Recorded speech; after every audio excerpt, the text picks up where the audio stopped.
పప్పుల్స్ తెలీదా మీకు?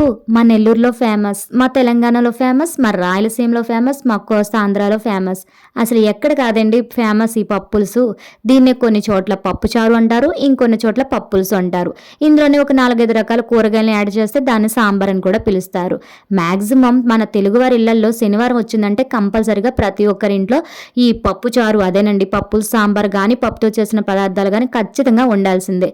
పైగా నాన్ వెజ్ తినని రోజుల్లో కడుపు నిండా ఫుడ్ తినాలి అంటే ప్రతి ఒక్కరికి ఇంక లేదు వేరే ఆప్షన్, చేయాల్సిందే ఈ పప్పు పులుసు. కానీ ఏ మాటకి ఆ మాటేనండి ఈ పప్పు చారుకి అదేనండి పప్పు పులుసుకి కాంబినేషన్ గా ఉప్పు చేప నిజంగా చాలా అంటే చాలా బాగుంటుంది కదండి టేస్ట్. ముందుగా కందిపప్పుని బాగా కడిగేసి ఒక అరగంట సేపు పక్కన నానబెట్టిన తర్వాత అందులో కట్ చేసిన ఉల్లిపాయ, టమాటా, పచ్చిమిర్చి వేసుకొని రుచికి సరిపడగా ఉప్పు, కారం కూడా వేసి బాగా ఉడికించిన తర్వాత చింతపండు రసం వేసుకొని మళ్ళీ కొద్దిగా ఒక 10 నిమిషాలు ఉడకబెట్టి ఆ తర్వాత నెయ్యితో గానీ నూనెతో గానీ పోపు పెట్టుకోండి. నేను మధ్యలో పిల్లల కోసం కొద్దిగా ముద్దపప్పు తీసాను. వీడియో నచ్చితే లైక్ చేసి సబ్స్క్రైబ్ చేసుకోండి.